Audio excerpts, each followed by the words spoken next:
Dad, in Mom's $200 million will you won't get a penny, not one penny. Those were the first words my son spoke to me last Christmas Eve, before I had even taken off my coat, before the turkey scent reached the dining table, before the music could finish the first verse of Silent Night. Words sharp enough to split bone, cruel enough to hush the air, cold enough to freeze whatever remained of the bond between a father and his only child. A silence fell for half a second, then ruptured into laughter. Ugly, eager laughter from Derek's finance friends, all 30-something millionaires in the making, who treated my humiliation like the evening's opening act. Their laughter bounced off the marble countertops, ricocheting between the glass walls of his penthouse, a penthouse I once thought he bought with pride. Now I understood it was purchased to host performances of cruelty. Golden lights shimmered across the room, dancing over crystal glasses, glittering like tiny blades laid neatly on display. My hand tightened around the linen napkin until the cloth twisted under my fingers. Derek, my son, my blood, my once-upon-a-time legacy, leaned back in his chair with the confidence of a man who believed he had already won a war I didn't even know we were fighting. He took another slow sip of wine, savored it, and set the glass down with theatrical precision. Then he said loud enough for every guest, every shadow, every ornament to hear, "If you need bus money back to Boulder, I've got $15. I don't want you to feel embarrassed." Another eruption of laughter, sharper this time, more vicious. A pack of wolves convinced the weakest animal had finally collapsed. I remained silent, not because I had nothing to say, but because every word I could offer would be swallowed by their arrogance and spit back as entertainment. Then the door opened. Lena walked in. Derek's girlfriend. She wore a silver silk dress that clung to her like a second skin, shimmering with every step she took. Her 10-centimeter heels clicked against the polished floor, each tap sounding like the tick of a countdown. Her eyes swept over me slowly, deliberately, the way a buyer examines a piece of furniture they are moments away from discarding. Her perfume, expensive, icy, immaculate, filled the room, reminding me once again that in this penthouse I was the outsider. She smiled at me, a beautiful smile, delicate, but cold, the kind of cold you only feel on the highest ridges of the Rocky Mountains in January. Not a single person in that room knew the truth. Only a few months later, every one of them would watch their world collapse, not because I fought them, but because the truth they buried 15 years ago would claw through the earth and drag them under. My name is Robert Ellison. I am 63 years old. I live alone in a small garage in Boulder, the kind of place one strong gust of autumn wind could peel the paint right off the door. I am a former aerospace engineer. The man who took the fall for a crime he didn't commit. The man erased from his own company's history. The man they labeled the destroyer, the problem, the shame. The man they believed would never rise again. They were wrong. Before I tell you about the will reading that tore Denver apart, the video Margaret left behind, the safe buried in Cherry Creek, the FBI raid on EDG, the very next morning, I need you to understand something. You're listening to this story now for a reason. Maybe you're driving late at night. Maybe you're folding laundry. Maybe you're lying awake in the dark, trying to understand how a family can rot from the inside out. Wherever you are right now, tell me your city. Tell me what time it is. And if you want to know what happens when a man everyone counted out is suddenly handed $200 million, hit like, hit share, hit subscribe. This story is not a comeback, it's a reckoning, and it's only beginning. Boulder, Colorado, November 12, 2025. I sit at an old wooden table inside my garage, a garage so small the door, if opened too quickly, would send my stack of model airplanes tumbling to the floor.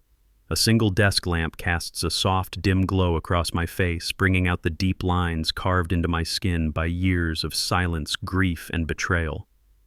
A camera stands in front of me, recording, capturing every word, every breath, every flicker of truth I have held inside for over a decade.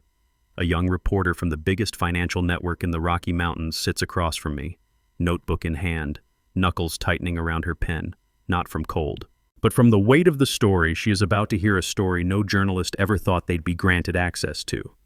"Mr. Ellison," she begins softly, her voice wavering even as she tries to steady it, "could you explain how a father humiliated at his own son's Christmas dinner ended up inheriting $200 million? I lift my eyes to the camera. I inhale slowly, the air in my lungs carrying the weight of a year I will never forget.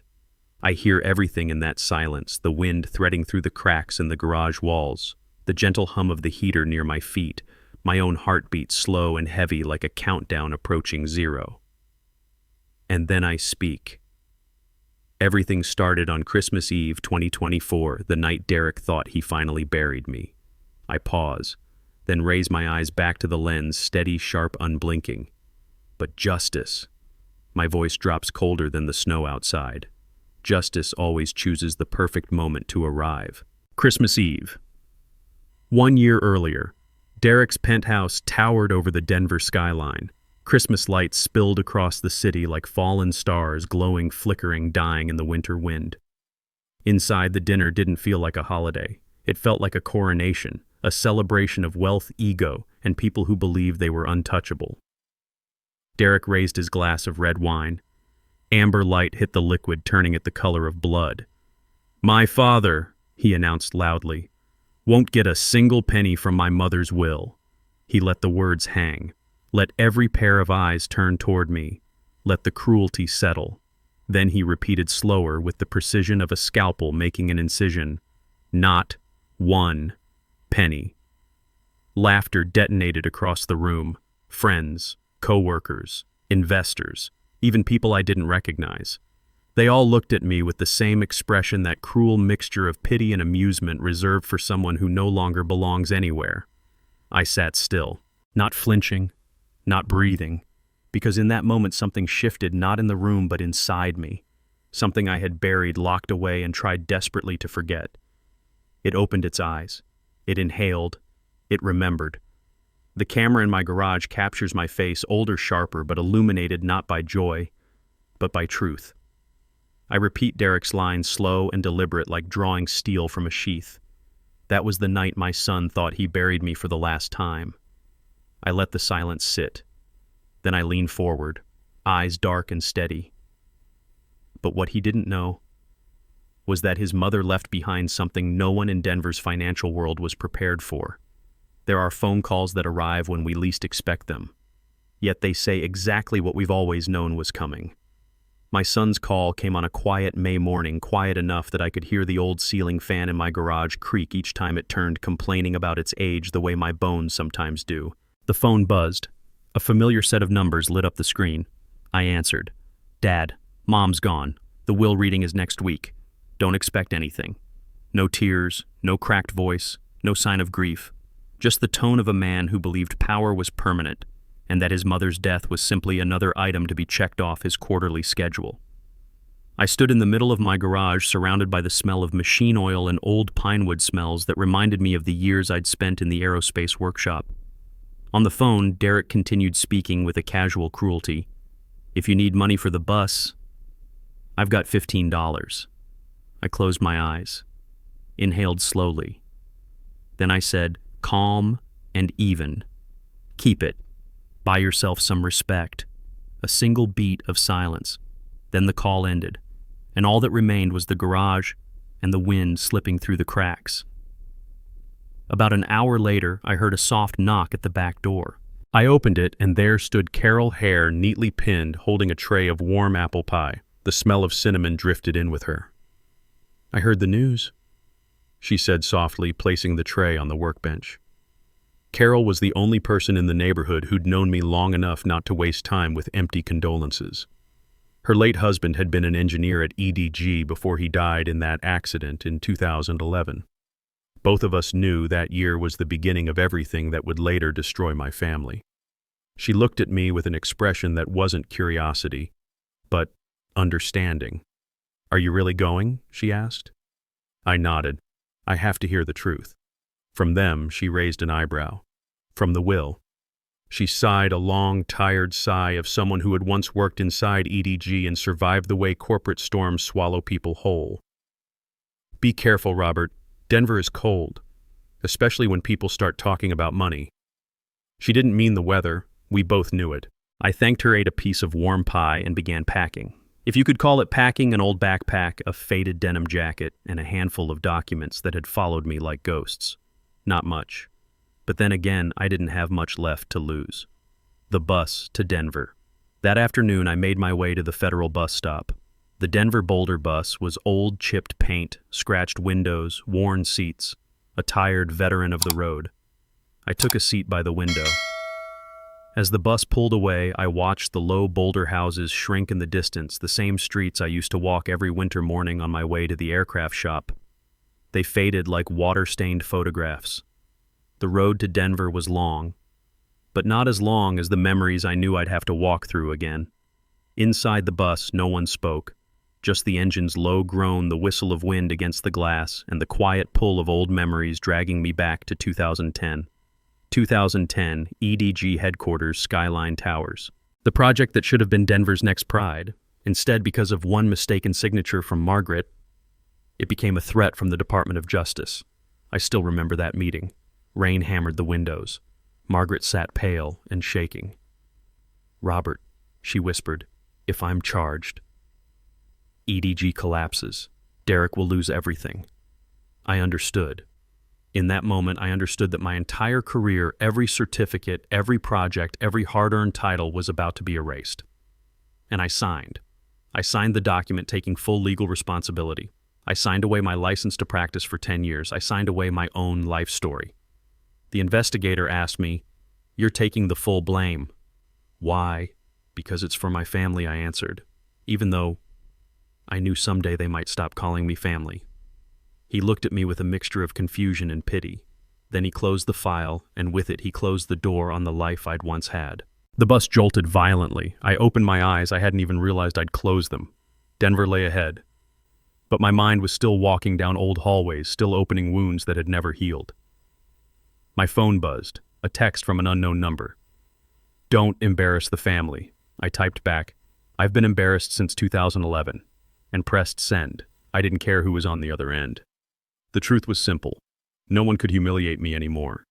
I had lived at the bottom of silence for too long, and from that depth, threats felt like nothing more than wind brushing past my shoulders. The bus rolled on. The Rocky Mountains began to rise in the distance, tall, silent, ancient. Their shadows fell across the winding highway like they were hiding secrets older than time. I stared out the window. Dark clouds crept along the peaks. Evening sunlight slid across the stone faces of the mountains.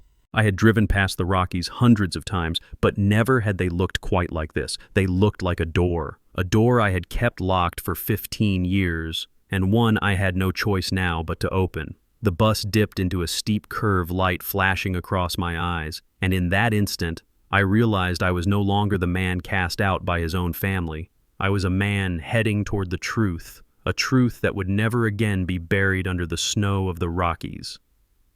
The bus rumbled toward Denver. I pulled my jacket tighter and leaned my head against the cold window. My own voice from the morning's interview echoed inside me. Justice always arrives on time. I didn't know what Denver had waiting. I didn't know what Derek would say, or what the will would reveal. But I knew this. For the first time in years, I wasn't traveling somewhere to bow my head. I was traveling to hear the truth and to witness who in my family still had the courage to speak it. There are places you step into where with a single breath you know something irreversible is about to happen. The law firm of Grant and Myers in downtown Denver was that kind of place. 23rd floor, white glass walls, the faint smell of walnut furniture mixed with old legal documents, a kind of luxury so polished it made people forget this was where broken families were sorted into winners and losers. I followed the receptionist down a long hallway. Cold LED lights stretched my shadow across the marble floor, making it look like a spill of ink. Standing at the door to the conference room was Thomas Grant's silver hair, charcoal suit eyes that had seen more mistakes than most men ever admit to. He placed a hand on my shoulder and whispered, "Just for me." Derek brought a whole live stream crew. I stopped, not because I was surprised, but because I realized something. My son had never wanted to humiliate me in private. He had always wanted an audience. Thomas sighed. I told them no recording. Derek said he wants transparency. I let out a dry, humorless laugh. Transparency. From him, Thomas didn't laugh. Some truths are too sad to smile at. He opened the door. Inside, the room. White light poured straight down onto a long granite table. 6 leather chairs. 3 cameras, all with red lights blinking. A young media team adjusting angles like they were preparing for a corporate press release. On the right, Derek, legs crossed, white shirt, navy tie, the cold smile he wore like a uniform. Lena Hart in a fitted black dress looking like she had stepped out of a luxury ad. Evan Brooks, the financial advisor, eyes glued to his laptop, avoiding mine. And 3 people from a Rocky Mountain Finance Channel cameras trained directly on us. The room radiated a familiar corporate scent, a mix of confidence, money, and the assumption they were always right. Derek looked up as I entered. He didn't stand. He didn't nod. He smirked, then pointed straight at me for the camera. "This is the man who destroyed EDG and abandoned my mother." Silence snapped through the room. A camera zoomed in on my face, waiting to catch me breaking. I didn't speak. I didn't need to. Thomas sat at the head of the table, opened a brown leather folder, and placed his glasses on the bridge of his nose. "Let's begin," he said. "The last will and testament of Margaret Ellison, signed in Aspen." Derek leaned back, folding his arms, wearing the smug expression of a man who believed the world was finally giving him what he deserved. Thomas read I. "Margaret Ellison leave the entirety of my estate, including EDG shares, real estate holdings, and personal investment funds, to my son, Derek Ellison." A perfect pause. Classic Margaret. Sharp, precise, brutal. The room exploded with whispers. Derek turned toward the camera with a winner's grin. "Told you." One of the cameramen chuckled. These kinds of scenes, failed father, triumphant son, make excellent clickable content. Evan straightened his tie, pretending he wasn't sweating. Lena placed a manicured hand on Derek's to amplify his already inflated ego. And me, I sat still, hands clasped, eyes fixed on the glass wall, watching my own reflection rather than their performance. Thomas glanced at me, a look that said he knew the entire estate to Derek was only half of the story. He continued, "The list of minor distributions will follow shortly. But before that, per the request of the decedent," Thomas lifted another page, "we will review an important addendum." I saw Derek flinch. Just a flicker, a single second of real fear in a man who thought he controlled the narrative. He hated surprises, especially from his mother. The atmosphere shifted instantly. Cameras refocused. The media team whispered to each other, sensing the moment they'd been waiting for, the part that would go viral. Derek rolled his shoulders, pretending to relax. He looked at me again. Not like a son looking at his father, but like a victor staring at the loser he'd defeated. I'd seen that look before, in 2011, in the EDG boardroom, when I took full responsibility for the Skyline debacle to save the company. And my son looked at me as if I were disposable. He said to me, "Then Dad, right or wrong doesn't matter. What matters is that Mom doesn't pay the price." And I, a husband who still believed in loyalty, had let my own life be burned down so theirs could continue. Now watching him sit there calling me the man who ruined EDG, I realized a truth. A person who grows up receiving mercy often thinks the one who gave it is weak. Thomas closed the folder gently. The room went still, thick, tense, as if waiting for something to explode. "Before we read the addendum," he said, voice cutting through the quiet, "I want to note that this will reading is being recorded at the heir's request." Derek laughed. "I don't want drama. I want transparency." The camera caught his smile, wide, proud, rehearsed. I looked at him, not with anger, not with grief, just silence. A silence Derek had never understood. And that silence, the one he mistook all his life for weakness, made him nervous. I saw it. The moment I refused to react, refused to defend myself, refused to be the character he wanted me to play. His smile shifted. Only a little, but enough. His fingers tapped the table. Lena subtly leaned toward him, sensing the tremor. I still didn't speak. I didn't have to, because I knew what Thomas was about to read next would shake Denver to its core. Derek wasn't ready. None of them were. And the silence they feared most, the silence I had carried for 15 years, was about to break. There are moments in life when you realize that truth doesn't arrive with thunder. It arrives quietly inside laughter, inside small gifts, inside numbers that seem harmless, but cut like blades. Thomas opened the thick folder again and began reading the list of minor bequests Margaret had left behind. The room swollen moments earlier with Derek's pride deflated just slightly. Not enough for panic, just enough for unease. First item. Thomas read to Mrs. Helen Parker, housekeeper of the Ellison family for 22 years, $50,000. Derek raised an eyebrow. He clearly wasn't expecting these miscellaneous crumbs to matter. But the media crew started filming immediately. The name Helen, a name only those who knew our household before the fall would remember, brought a faint human tremor to the room. Thomas continued second item to Mr. Jimmy Rhodes, driver for EDG for 10 years, $25,000. Jimmy. The man who drove Margaret and me to 100 tense meetings. The man who stood between me and the elevator doors on the day the investigators escorted me out of EDG. The man who saw everything and never spoke. My chest tightened, not because of the money, but because someone who deserved to be remembered was actually remembered. Thomas flipped another page. Third item, a $100,000 scholarship fund for young women engineers. Her note reads, "For the girls who deserve the chance I never had." The room fell silent. Even Lena, who cared nothing for engineering scholarships or anything that didn't fit on a designer shelf, lifted her head a little, almost surprised to hear a moment of pure humanity from the woman she'd dismissed as an obstacle. Thomas placed the document down, just for a moment. Then came the part that shifted the room from solemn to electric. Evan looked up, smoothing his tie, trying desperately to appear calm, the artificial calm of finance men who expect bonuses and believe they're untouchable. Next, Thomas said, "To Mr. Evan Brooks, $5,000. A single crisp pause, and a note, "Learn professional ethics again." The room exploded, cameras shook. One cameraman nearly dropped his rig. Lena doubled over, laughing, wiping mascara from the corner of her eye. Derek slapped Evan's shoulder like a man mocking his own pet, and Evan stood frozen, his face drained from red to purple. Under the harsh camera lights, he wasn't EDG's financial advisor anymore. He was a joke in the will reading of a woman he had once served. I watched him, not with pity, not with spite, just watched. This was the man who had cornered me with documents he knew I shouldn't sign. The man who said nothing when the board pinned skylines collapse on me. The man who was happy to let my reputation burn so his career could rise. Seeing him humiliated now, it didn't bring joy, it didn't bring triumph, but it did bring something that felt a little like fairness.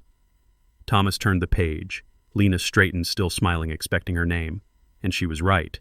Next item, Thomas announced for Miss Lena Hart. She sat taller. Derek smirked proudly, ready for his girlfriend to receive something lavish, something worthy of their inflated self-image. Thomas slid a small box across the table.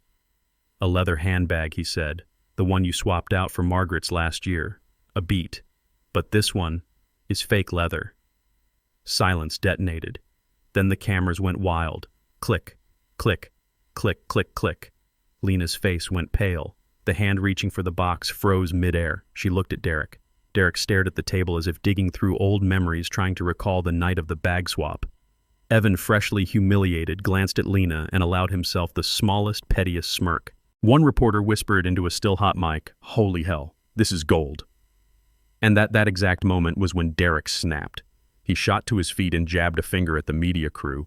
"Who told you to record? Turn the cameras off. This is a family matter." Thomas didn't flinch. He pushed his glasses up the bridge of his nose and replied in a tone so calm it sliced through Derek's tantrum. "You did. You invited them. You asked for transparency. Remember." The room froze. The cameras stayed on. No one moved to stop them. Derek lowered his hand slowly. His chest rose and fell. His fingers trembled, not with anger, but fear. Fear of losing control.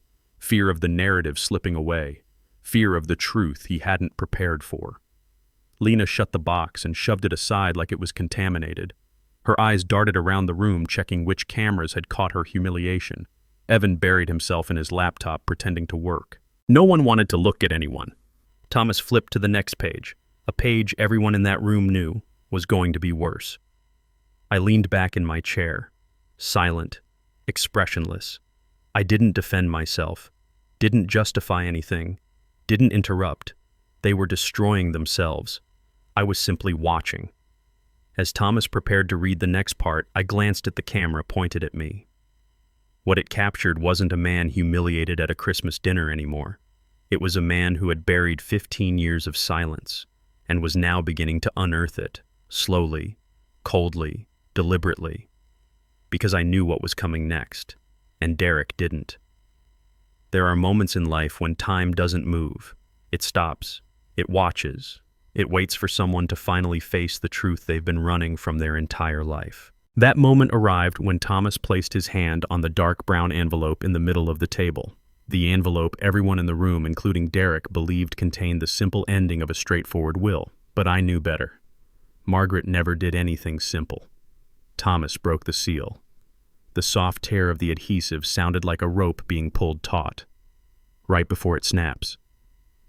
He pulled out a stack of papers, adjusted his glasses, and began reading in a voice calm, slow, and sharp enough to split the room. The primary estate, including EDG shares, investment portfolios. Real estate and all trust accounts shall be transferred to my son, Derek Ellison. Derek's head lifted like a king being crowned.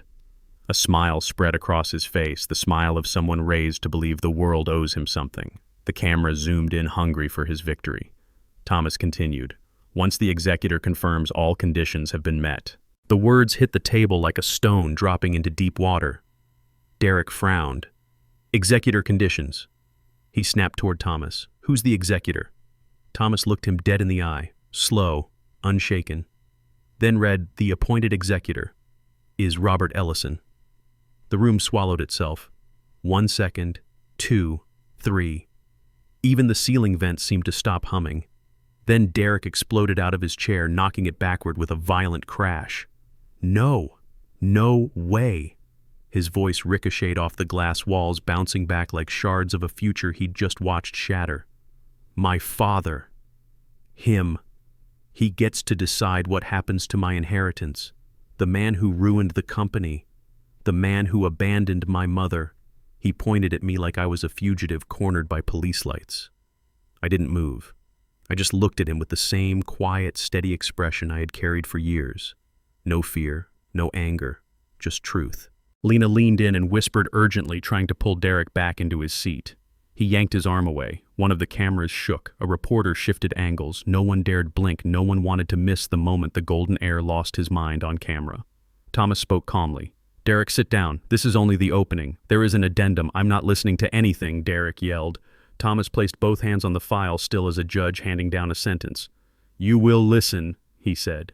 It is a legal requirement of the will. The corner of my mouth twitched not into a smile, but into the subtle recognition that justice sometimes flaps its wings softly before landing. At the far end of the table, Evan slowly sat up straighter. His face no longer showed humiliation, but fear. He knew something, or at least he knew Margaret Ellison did not write wills without traps. He looked at Derek with an expression almost sympathetic, almost warning, as if saying, you have no idea what's coming, but I do, and I don't want to be in this room when it detonates. Derek didn't notice. He was too busy drowning in the fury of a man who had never heard the word no. Thomas turned the page. His voice didn't change. Still steady, still cold, still cutting through the room like a winter blade.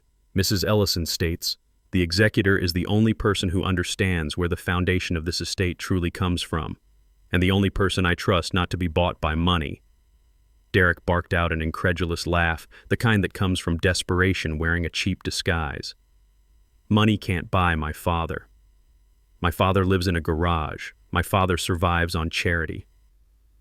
I looked at the camera when he said it because sometimes the best way to let someone incriminate themselves is to stay silent. Thomas continued. The executor has full authority to delay, reject, or deny transfer of assets if the heir fails to meet the conditions. Derek's fist tightened so hard his knuckles went white. His nails nearly broke skin. What conditions, he screamed. Thomas glanced at me, then placed one hand on the addendum as if holding down a wild animal straining against its leash. Calm down, Derek. There's more to read. I leaned back. Few people understand this, but it's a simple truth. Money doesn't reveal a person's character. Loss does. And today my son, the boy I once believed was my future, was revealing himself to the entire room, to the cameras he invited to the world of Denver finance watching behind their screens, and to me. Not because of inheritance, not because of the will, but because of a single word, executor. Not the person who controls the money, but the one who controls the truth. And Derek knew that if I held the key to the truth, a very large part of the story of Skyline EDG and the shadow Margaret left behind would no longer fall on my shoulders. From the corner of my eye, I saw Evan swallow hard. Not out of guilt, out of terror.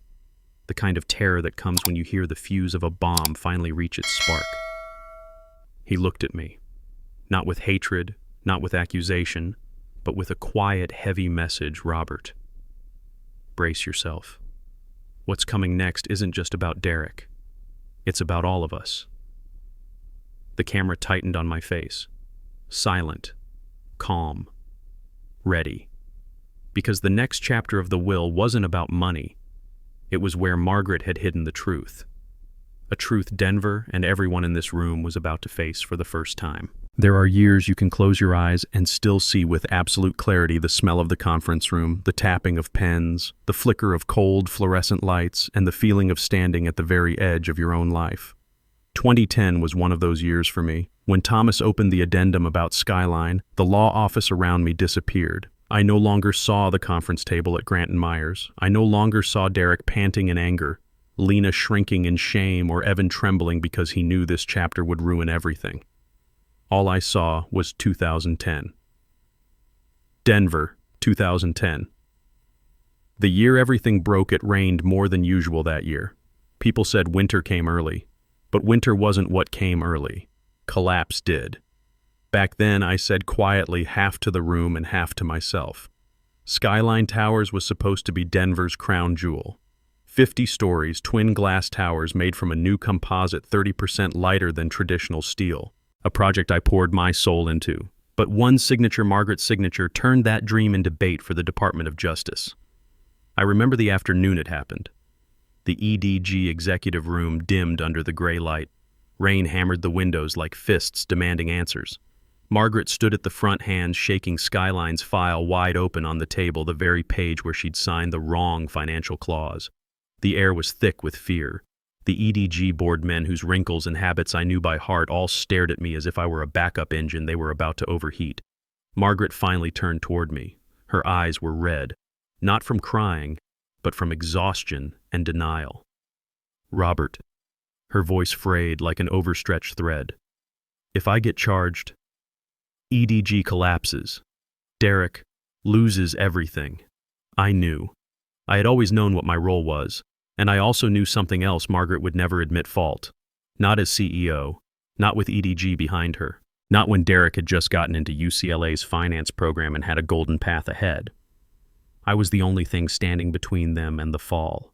Me, the man with no board seat, no corporate title, no political protection. Just a husband, a father, a quiet engineer caught in a storm of corporate ambition. Margaret handed me the file. Her hand was ice cold. "All you have to do is sign," she whispered. There was a pause, a hollow space in the air where a real marriage should have lived. "And I'll be safe." I stared at the paper that would take my career, my license, my income, and eventually, my son. Not one board member said, "Don't sign." No one offered to share the weight. No one met my eyes as a teammate. They were waiting for me to sacrifice myself so the company could breathe another day. So Margaret could keep her title, so Derek would never feel the chill of consequences. And I signed. A messy, rushed signature, but clean enough for the Department of Justice to pin everything on me. Clean enough for EDG to walk free. Clean enough for Margaret to walk out of that room with her chin held high, labeled the strong woman who led EDG through crisis. And I walked through the back door in the rain with a 10-year license suspension and a lifetime of silence. But the part that cut deepest wasn't the career I lost. It was Derek, 19 at the time, bright eyes, hungry for success, raised to please his mother, and raised to hear only one version of the truth. I remember him standing at the end of the EDG hallway, hands shoved in his pockets, rainwater dripping off his sneakers. He looked at me the way a young judge looks at a man he's already condemned. "Dad, what did you sign?" "Mom said you ruined Skyline." He didn't ask to understand. He asked to confirm what he already believed. I answered softly. "I signed, so your mother wouldn't have to. So EDG wouldn't fall." But he shook his head. "No, you signed because you knew you were wrong." I opened my mouth, but before I could speak, Margaret appeared behind him. Long charcoal coat hand on his shoulder, Voice perfectly measured. Derek, let's go. You don't need to hear things that will confuse you. And just like that, he walked away with her. No last look, no chance for explanation. Since that year 2010, Derek believed only one story: his father betrayed them. His father ruined EDG. His father destroyed his future. That belief lasted 15 years. And I, the man who signed away everything to shield them, became the villain in my own son's life. The interrogation room. That night, an investigator called me in. A small room, low ceiling, a metal table cold as mountain stone, a single yellow bulb swaying slightly with the wind rattling through the vent. He set the file down. Mr. Ellison, he said, you were accepting full responsibility for Skyline. No one pressured you, I nodded. No coercion from EDG. No pressure from your wife. I looked him in the eye. No, he tapped his pen on the table. 1, 2, 3. Then why Mr. Ellison? A question most men spend their whole lives avoiding. But for me, there was only ever one answer. For my family, I said quietly. Even if they don't think I'm part of it. He stared at me, not with suspicion, but with the pity reserved for men who willingly step into prisons of their own making. After a long silence, he exhaled. Men like you, he said, are rare, and very easy to crush. He wasn't wrong. I was crushed. Crushed until the shape of my life disappeared. No job, no title, no voice in my own home. And for 15 years, silence was the only thing left. The memory of 2010 faded, and slowly the law office returned. I heard Thomas reading the first line of the addendum, Margaret's own words written before she died. Her voice echoed through the room. In Thomas's steady tone, I built this empire on his silence. The room froze, and I, the man who stayed silent for 15 years, finally heard the truth spoken aloud by the one person who had buried it. Some truths don't crash into your life like thunder. They arrive the way winter arrives in the Rockies, as a slow, cold wind that slips under every door and steals the warmth from a room in seconds. That was exactly what happened when Thomas placed his hand on the second envelope. The envelope was a deep slate gray, thicker than the others, sealed so tightly that even its appearance felt heavy. No one in the room mistook it for a bonus section. Everyone knew instinctively that this was the part Margaret Ellison left for the right moment and the right audience. Thomas broke the seal. Inside was no paper. It was a USB drive, silver engraved, unmistakably Medical Aspen Clinic, 04-2024. It glinted under the LED lights like a thin, dangerous blade. Thomas inserted it into the laptop. The large display screen on the wall flickered, glowed, and then washed the entire room in a cold, sterile light, the kind of light that belongs in hospital corridors, not corporate conference rooms. The video loaded. The video. The camera was angled slightly wrong, as though someone had set it up in a hurry. Behind Margaret, snow piled against the glass doors of her Aspen resort suite. Wind battered the windows, making the frame tremble in a subtle but relentless rhythm. And Margaret. She looked nothing like the immaculate CEO the media adored for decades. Her face was thinner, her cheekbones more visible, her hands clasped tightly on her lap, not with confidence, but with the desperation of someone who knows she doesn't have many chances left. Yet her eyes were clearer and more sober than at any point in the 30 years I had known her. Margaret leaned slightly toward the camera. Her voice was thin but steady. If you're watching this, it means I'm no longer in Denver, or I no longer have the chance to speak to you. In the room, every sound faded. The air turned dense, almost hard to breathe. Derek leaned forward, one hand gripping the edge of the table. Lena, for the first time since the reading began, looked genuinely anxious. Evan stared at the screen without blinking, as if bracing for an impact he already sensed coming. Margaret inhaled slowly, and then she said the sentence that cut through 15 years of lies. Derek, you have been living inside a lie. The room froze. Even the cameras stopped adjusting their focus.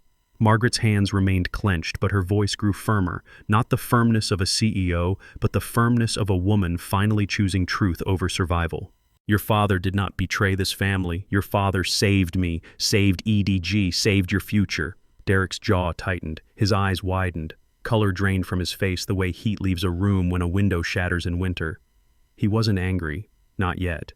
He was shocked, stunned. A child hearing for the first time that the story he memorized was never the real one. Margaret lowered her eyes. When she looked up again, tears clung to her lashes.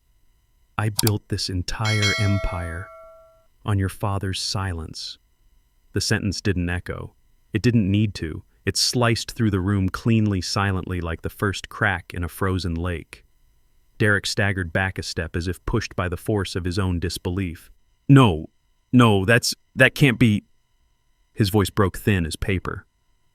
The Rocky Money camera zoomed in, capturing everything, the sweat beginning to bead on Derek's forehead, the tremor in his lips, the way his hands hovered in the air, then dropped helplessly.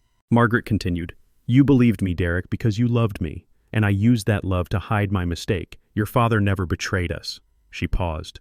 Her next words were quieter but more devastating. "I was the one who did." Lena's grip on Derek's arm loosened. She stepped back, eyes darting around the room as if searching for the nearest exit. Evan pressed his palms to his face. The media crew who entered this building expecting juicy financial drama now stood motionless, silent, uneasy. Margaret lifted a small, sealed envelope into the frame.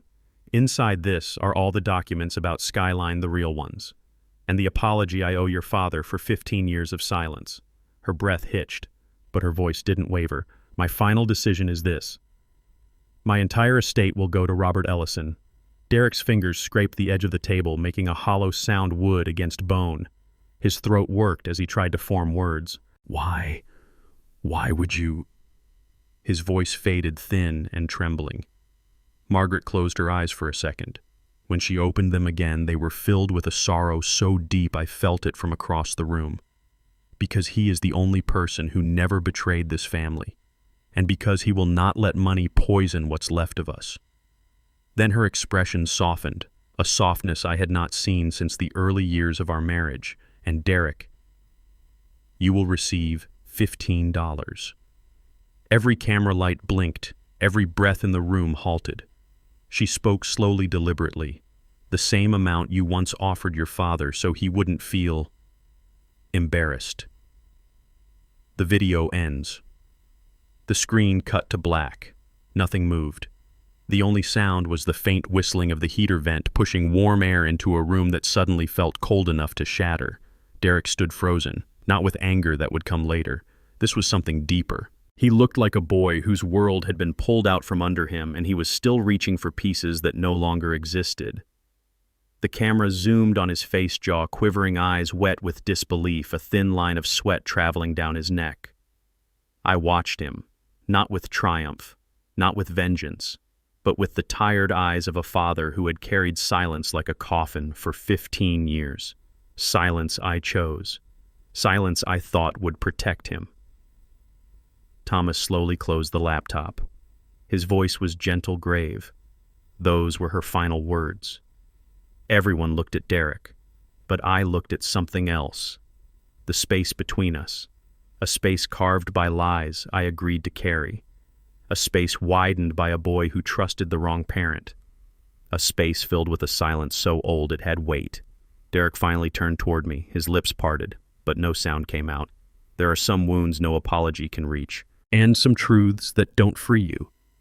They simply take back everything that never belonged. There are moments in a person's life when they lose everything, not when they're poor, not when they fail, but when the truth finally catches them. For Derek, that moment was the second the video went black. No more light, no more mother's voice, no more words left to cling to, just him and a truth he had refused to hear for 15 long years. No one moved, no one breathed. Even the camera crew men trained to chase every scrap of drama lowered their lenses, as though they had just stepped into something too sacred, too raw to disturb. Derek stood at the head of the table, hands trembling, face bloodless. A small vein pulsed wildly at his neck, as if his heart were fighting itself from the inside. And then he snapped. "I'm suing!" The scream tore the air apart. It wasn't the voice of a successful 38-year-old executive. It was the voice of a 19-year-old boy whose mother had just vanished and whose world was built on sand. He jabbed a shaking finger straight at Thomas.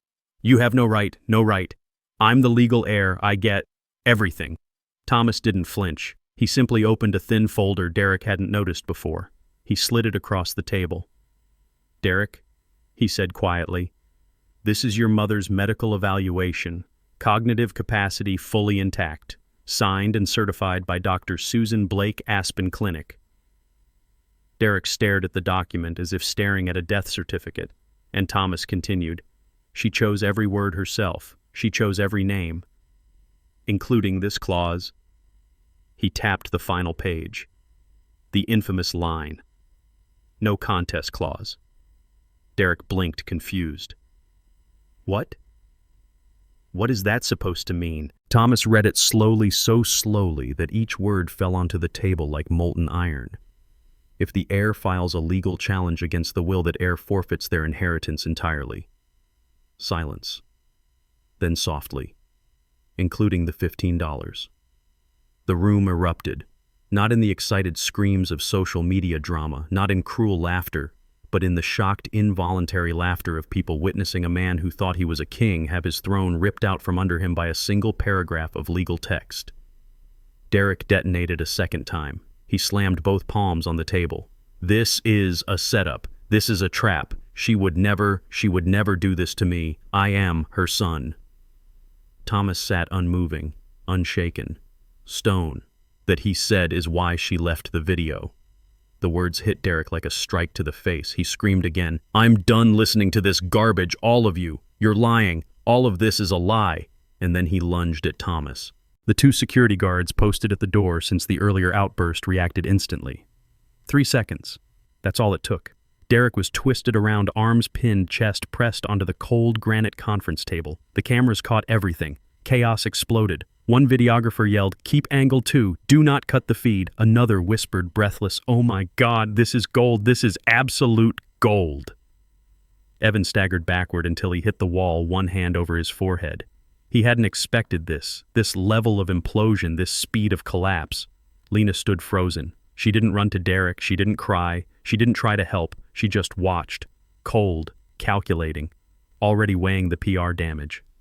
Then slowly she bent down, picked up the fake leather purse Margaret had left her, held it under her arm, and walked out of the room. No words, no goodbye, not even a glance back. The door shut behind her with a sound that felt like the final nail in a coffin. Derek kept thrashing. Sweat dripped from his jawline onto the polished table. His eyes were wild, not because of the money he lost, but because for the first time in his life, he wasn't in control of the narrative. "I will sue all of you. You old man. I'm coming for you too." I said nothing. Thomas rested both hands on the table, leaned in. His voice was calm, the kind of calm that comes from knowing the storm has already decided its path. "No, Derek. You won't be suing anyone. You no longer have the standing to sue." "Shut up." But his voice cracked hoarse, broken. Thomas continued. "You are being recorded, while attacking legal staff, while threatening an executor, while violating the terms of the will." He paused. "I strongly advise you to stop talking." Evan sank into a chair. The blood drained from his face. He knew. He knew the real meaning behind the Aspen file behind the Skyline confession video. If Margaret reopened that box, then EDG no longer had protection. Every fraudulent creative accounting structure, every off-book fund, every manipulated report would come out. And Evan knew his name was on more than one document. He looked at me, and for the first time, there was no arrogance in his eyes. No bravado. Just fear. The room slowly quieted. The guards eased Derek into a chair and released him. He slumped there, chest-heaving hands, still shaking violently. Thomas neatly closed the files, each motion slow, deliberate, as though he were closing the lid on a very old, very heavy story. The lights reflected off his glasses, hiding his expression. Then he spoke. "The reading of the will is concluded. No arguments, no objections. Because for the first time since this meeting began, no one had anything left to say." It felt like watching a dynasty being buried alive. I stood, not fast, not triumphant, simply finished. My footsteps echoed softly on the stone floor, each one cutting another thread between me and the Ellison family I once sacrificed everything to protect, a family that erased me because my silence was too convenient to question. I reached the door. Behind me, a voice, broken guttural, ripped through the air. "I'll destroy you. Robert, I swear it. I'll destroy your life." I paused. Not long. Just long enough to let the words fall behind me like dust. I didn't turn. I didn't need to. In my mind, I whispered, "Son." My life was destroyed back in 2010. But the difference is, I learned how to stand again. I pushed the door open. Warm, clean light from the main hallway spilled in, bright, steady, uninterested in the chaos behind me. I stepped out. The noise behind me kept going, but it no longer belonged to me. It would never touch me again. And it had no power over the life I was about to rebuild. There are mornings when a person wakes up and knows something in the world has shifted. Not because the sun rose differently, but because the truth finally escaped and there is no force strong enough to cage it again. The next morning, 7:40 a.m. Boulder. I sat in my old garage holding a cheap paper cup of coffee, watching the steam rise in the pale early light. The phone buzzed non-stop. A flood of texts, missed calls, emails, all from numbers I didn't recognize. But what made my hand go still was the breaking headline on the morning finance broadcast: ex-husband inherits $200 after video confession. Below it was a photo of Derek being restrained in the conference room, eyes red, sweat streaking down his face. Footage leaked from the live stream.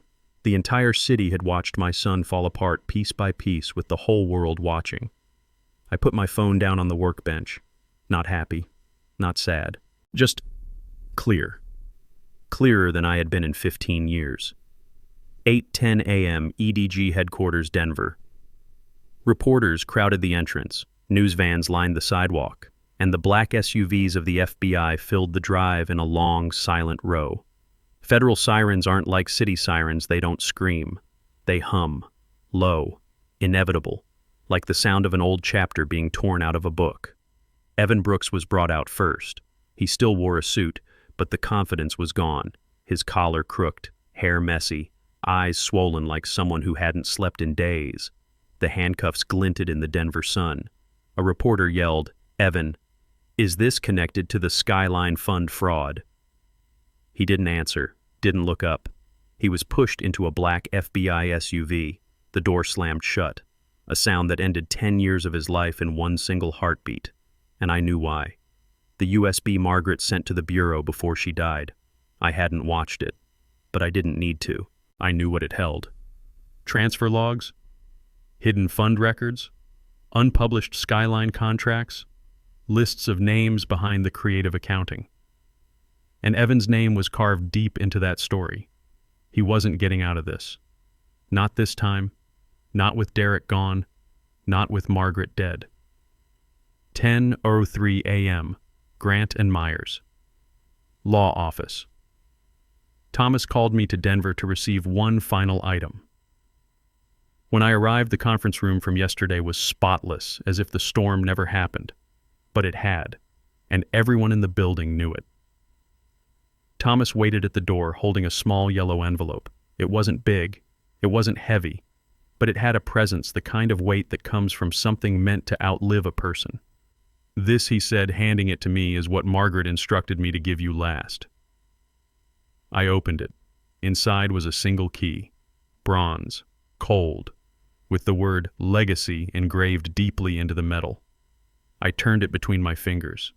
It felt solid, old, and strangely personal, like holding a piece of a life we both lost years ago. Thomas nodded. "Use it when you're ready. Margaret stored something in Cherry Creek. Only you can open it." I didn't ask what it was. There was no need. Some truths don't need introductions. They arrive when they want to. 10:25 a.m. Outside the building.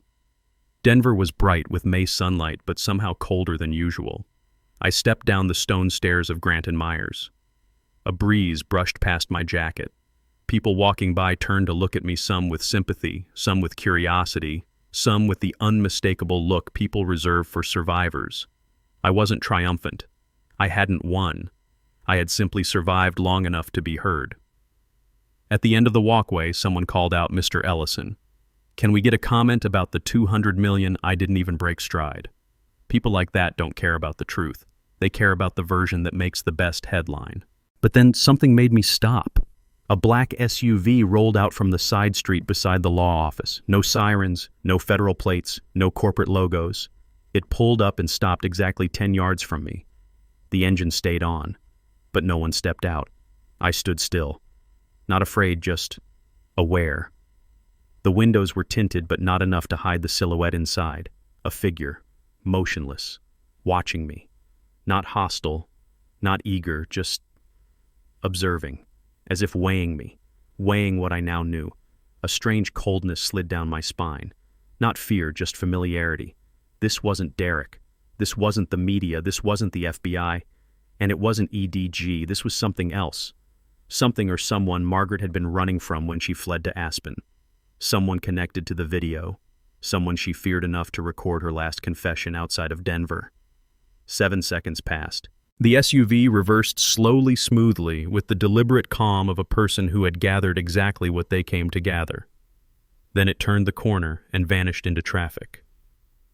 I stood there a long time, not because the SUV frightened me, but because it confirmed something I had suspected the moment I found the USB. Margaret didn't just leave behind money.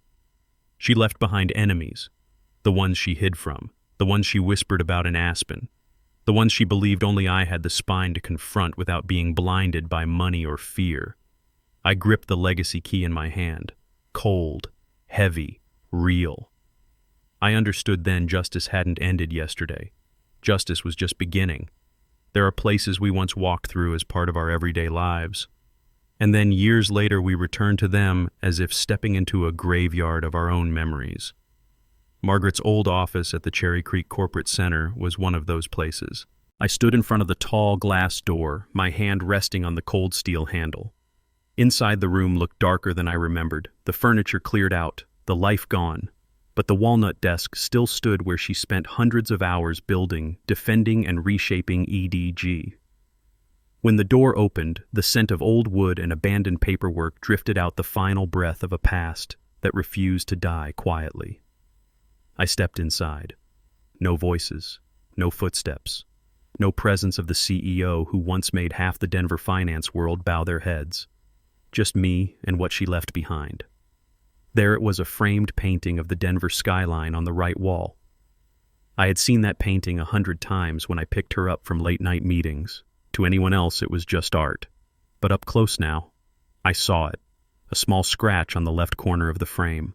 The kind of scratch left by someone in a hurry, someone hiding. I placed both hands on the frame and pulled. It came off easily, revealing a small, deep blue safe bolted into the wall, old, heavy, solid, and the lock, exactly the size of the legacy key. I exhaled slowly, inserted the key. Click. The sound echoed across the empty room, sharp enough to raise the hair on the back of my neck. The safe door opened, and with it, the final truth Margaret had left behind. Inside the safe, not much, but enough to weigh down the entire air around me. 1. A black USB engraved Skyline Original Files. Not a copy, not an edited version. The original Skyline documents from 2010. I touched it. It felt like a stone pulled from the bottom of a winter lake. 2. A folder titled 3 Shell Companies, 2017-2022. The names seemed harmless. Alcor Innovations, Silverbird, Capital Manhattan, Ridge Funds. But beneath each page, money trails curved like veins. Internal transfers, shield accounts, and quiet movements no one ever publicly acknowledged. Not companies. Cover structures. 3. A black leather journal, 2017 to 2024. I opened a random page. Feb 14, 2020. If not for my mistake in 2010, Robert's life would not look like this. He doesn't know I still watch over him, still want to help. But I'm too afraid. I stopped reading. Each word cut deeper than the one before. 4. A sealed envelope labeled Robert Open Last. 5. Another envelope labeled For Derek. I didn't open Derek's. It wasn't mine to read. I placed it back inside the safe untouched. I opened Margaret's letter. The envelope felt soft, a little aged, the Aspen Clinic stamp fading at the corner. Her handwriting the same as it had been our entire marriage, neat, slanted, firm. Robert. If you are reading this, it means I never got the chance to say the truth aloud, or I lacked the courage. I sat in her old chair. Dust coated the surface. The quiet felt heavy. I was wrong. Not only wrong about Skyline, wrong in the way I treated you. The room was so still I could hear the slow hum of the ceiling vent. You took the fall for me. You lost your career, your name, your son, and I let you live like a ghost. I closed my eyes. 1 second, 2, then I read on. Derek believed me. And because he believed me, my lies became his truth. I tightened my grip on the edges of the letter. My voice echoed in my own mind a quiet narration. Margaret, you let me carry that weight for 15 years. The letter continued. I did not go to Aspen for treatment. I went because Denver was no longer safe. A cold ripple ran down my spine. I discovered Evan and 2 others were preparing to rewrite Skyline. They wanted to alter the old files, turn your name into the permanent scapegoat. They wanted you to remain the man who ruined EDG. I inhaled slowly. That's why I sent the original USB to the Bureau, and a second copy to you, only you. I set the letter down. The final lines made my hands tremble, a feeling I hadn't remembered in a decade. I know you won't use these things for revenge. That's not who you are. You will choose honor. You will choose truth. You will choose right. My throat tightened. If there is a next life, I hope I get to start again with you, without Skyline, without EDG, without lies. Her last line, I'm sorry, for the first time and the last. M. I folded the letter. Didn't cry, didn't break. I simply felt, after 15 frozen years, the first small crack of thaw inside my chest. I placed everything back in the safe except the letter and the USB, closed the door, locked it, hung the painting back on the wall exactly the way it had been. No one needed to know what I found today. Not the world, not the press, not Derek. I walked into the hallway. My footsteps sounded steady, calm, measured. Afternoon light, warm copper-colored, streamed through the glass corridor, casting my shadow long across the polished floor. Memories marched beside me, one year after another. 2010, 2011, 2012, 2013, 2014. And 2024. Aspen. When I pushed open the side exit of the building, it was there, the same black SUV from the day before, parked at the corner, engine running softly, watching, no emblem, no plates, no one stepping out, just presence, as if someone inside wanted to see whether I was carrying anything out of the building. I stood still. The wind rustled dry leaves down the sidewalk. The SUV didn't move, didn't flash its lights, didn't open a door. It simply observed. Then quietly the engine stopped. 1 second, 2, 3. The SUV slowly reversed, turned the corner, and disappeared into traffic without a trace. No screech, no rush, gone. As if it had never existed. I stood there silent. My hand brushed the letter inside my coat, and the USB. I wasn't afraid. I wasn't angry. I simply understood. Margaret's legacy wasn't money. It wasn't EDG. It wasn't Skyline. It was truth. A truth she believed only I could face without losing myself. The legacy key felt heavy in my pocket. I turned away from the building. Justice never arrives on time. But today, it finally arrived. Not to seek revenge, but to correct the story someone else had written wrong for 15 long years. 3 months passed. Autumn came to Boulder the way mercy sometimes comes into a life, unexpected, uninvited, but impossible to refuse. October winds carried the smell of dry leaves, damp soil, and that familiar message only older souls understand. Some things must die, so others can finally live. I stood on the small porch of my garage home, hands wrapped around a paper cup of cheap hot coffee, watching yellow leaves spiral in circles before touching the pavement. No noise, no cameras, no accusations. No one calling me the man who destroyed EDG. Just quiet. A kind of quiet I had not tasted in 15 years. And then the headlines started. EDG suspends CFO Derek Ellison. Pending investigation. Financial Chronicle, September 2nd. Beneath the title was a photo of Derek walking out of the EDG tower with his head lowered, a man who once smiled into the cameras, now trying to hide his face from them. The same son who once declared, "My father will not get a single dime," now couldn't hold on to the last $15 bill he had mockingly offered me.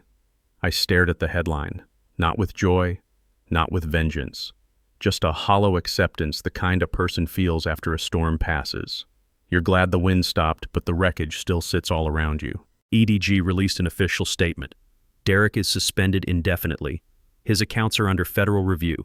EDG will fully cooperate with federal authorities. 3 short sentences, the obituary of a career he thought would define him forever. A week later, Evan Brooks sentenced to 4 years for fund manipulation and asset concealment. In the footage, Evan walked into the courtroom in a gray suit, wrists in handcuffs. His head bowed so low he looked like a man walking toward his own shadow. A reporter shouted Evan, "Do you have anything to say?" He lifted his face, the first honest thing I'd seen from him in years. I didn't think Margaret would send everything to the bureau. I turned off the TV. There was nothing more I needed to hear. And Lena, she vanished the day after the will reading. No more events, no more PR appearances, no champagne selfies. Her Instagram, once a shrine to luxury, frozen on a post from early June. Rumors floated. She moved back to California. She changed her name. She found another wealthy future. None of it mattered to me. My silence was large enough to make all of it irrelevant. That evening, I walked to the small lake behind the Boulder neighborhood. The sun was sinking, casting long gold streaks across the water. In my pocket was the original USB, the final copy Margaret had placed in the safe, the one no one else had.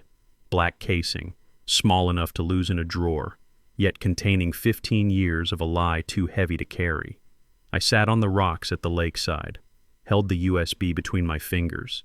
It felt strangely light, as if it already knew this was its last journey. I raised it to eye level, watching the sunlight glint off the metal rim. A question drifted into my mind. If I destroy this, does the past disappear with it? A foolish question. Truth never disappears. Only people do. Wind brushed the lake. Small ripples scattered across the surface. I tightened my grip, thought about smashing the USB against the stones, thought about snapping it in half, thought about erasing everything and pretending it never existed. But then Margaret's voice returned, the final words in her letter, "If you choose forgiveness, keep the truth. Don't burn it.